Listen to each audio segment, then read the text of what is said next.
Hi, we've got a bit of a dodgy shoulder thing going on here, so I thought I'd show the process of popping a shoulder back in gently so that if it's something that is a recurring problem, maybe you can learn to do it, or someone you love can learn to help you with it. So firstly, I'm going to check the anterior deltoid muscle, except we're doing a firm test, not that it'll take much because this shoulder's in a bit of a bad way.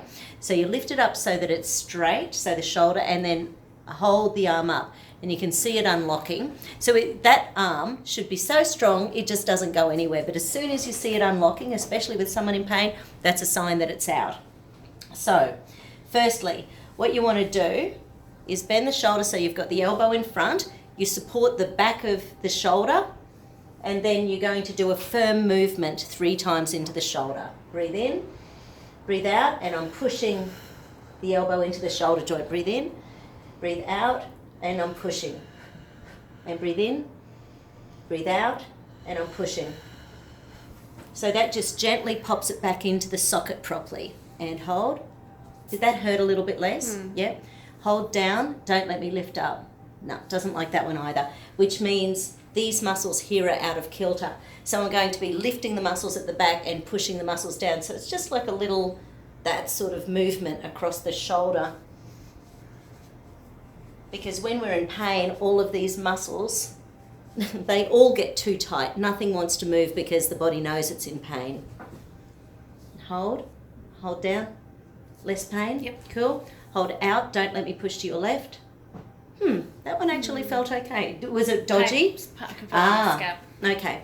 So, and then hold in, sorry, don't let me pull out. See, those two are saying they're okay, but because it's been a long-term injury, I'm going to show you what to do anyway. So if either that one, just relax, if that one goes in or if this one comes out, then basically the collarbone can be out of position. So I put make sure you don't do fingernails into the collarbone. So tips of the fingers over the top of the collarbone. Breathe in, breathe out. And then I just pull down on the collarbone. Breathe in, breathe out, and I'm pulling down on the collarbone. So that just helps to reposition it. And the other one's the first rib can be slightly out of whack. So I put the palm of my hand on the end of the first rib next to the rib cage, next to the sternum. Breathe in, breathe out,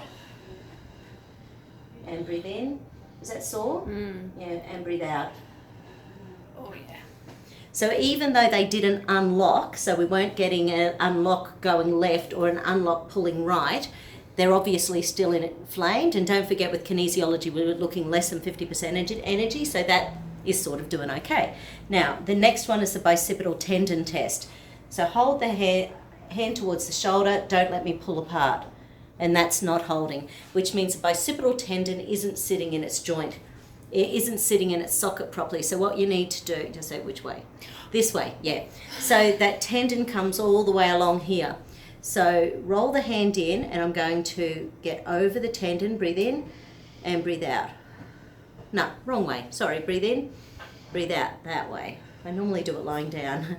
Breathe in and breathe out. Breathe in and breathe out. And breathe in and out. Now, one of the things about that tendon is if it's slightly out of its little groove, then it's creating localized inflammation. So that can add to things like, just chronic pain. And again, so once again, hold in, don't let me pull apart. And then what I like to do is just make sure that the nerve supply is coming down through the fingers. So hold your thumb and pinky together. Okay, hold. No. And this way, and hold your thumb and pinky together. And that tells me that the information isn't getting down through the bones. So I'm going to be pushing the top of the brachioradialis that way, and I'm pushing the underneath this way. So it's a movement where we're adjusting the 2 bones in underneath that via moving those forearm muscles. And that allows better nerve supply into the wrist, fingers crossed. And again, hold together, that's better, and hold together. So perfect. That's a quick little shoulder adjustment. Cool, thank you.